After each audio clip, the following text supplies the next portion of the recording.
சென்னையில் குடிநீர் லாரிகளுக்கு கட்டுப்பாடு விதிக்கப்பட்டிருக்கிறது. காலை 9:30 மணிக்கு பிறகு வழக்கமான முறையில் குடிநீர் விநியோக பணிகள் மேற்கொள்ளப்படும் என்றும், குடிநீர் விநியோக பகுதிகளை மாற்றியமைக்கும் பணிகளை தொடங்கியும் இருக்கிறது சென்னை குடிநீர் வாரியம்.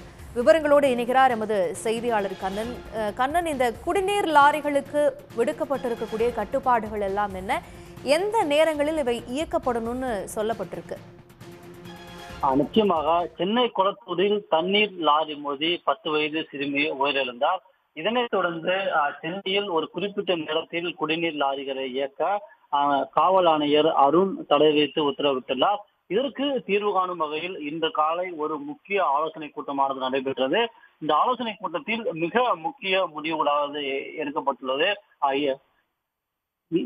இதன்படி பார்த்தால் குடிநீர் விநியோகத்தை 1 மணி நேரத்திற்கு முன்பாகவே தொடங்குவது என்று முடிவு செய்யப்பட்டுள்ளது.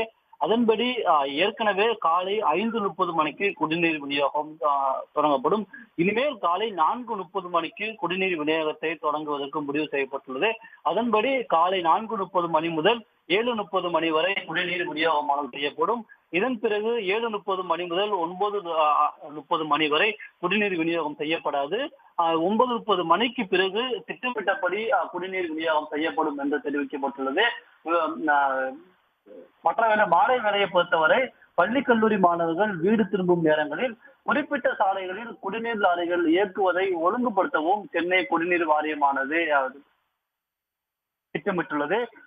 இதற்கு ஏற்ற வகையில் பார்த்தோம் என்றால் தற்போது 5:30 மணிக்கு குடிநீர் விநியோகமான தொடங்கப்பட்ட நிலையில் 4:30 மணிக்கு குடிநீர் விநியோகம் வரும் சில நாட்களில் தொடங்கப்படும் நிலையில் அதற்கு ஏற்ற வகையில் அதற்குண்டான வழிகளை மாற்றி என்பதாவது எந்தெந்த பகுதிகளுக்கு இந்த நேரத்தில் செல்ல வேண்டும் என்ற வழிகளை மாற்றி அமைக்கும் பணிகளை சென்னை குடிநீர் வாரியமானது தொடங்கியுள்ளது. இந்த பணிகள் முடிந்த பிறகு இன்னும் ஒரு சில நாட்களில் காலை 4:30 மணி முதல் குடிநீர் விநியோகம் பணிகள் தொடங்கும் என்று எதிர்பார்க்கப்படுகிறது. விவரங்களுக்கு நன்றி கண்ணன். உடனுக்குடன் செய்திகளை தெரிந்து கொள்ள சன் நியூஸ் பெல் ஐகானை கிளிக் பண்ணுங்க.